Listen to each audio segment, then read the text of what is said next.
let's make some banana muffins. The 3 bananas and half cup of brown sugar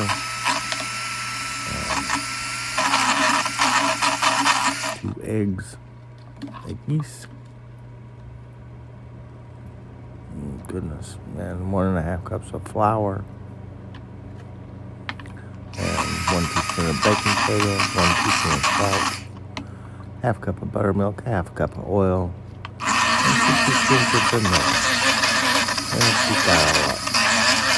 Pour it into some muffin cups. I got those fancy ones. You don't have to get those, but they sure do look nice. And just put your batter into the muffin cups, something like that.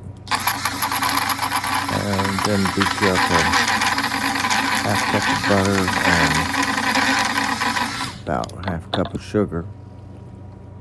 That was brown sugar. And that's about 3/4 cup of flour and a half cup of oatmeal. And about a dash of salt.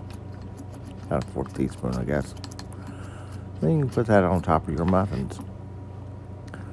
Just crumble it on there, because it's a crumbly top.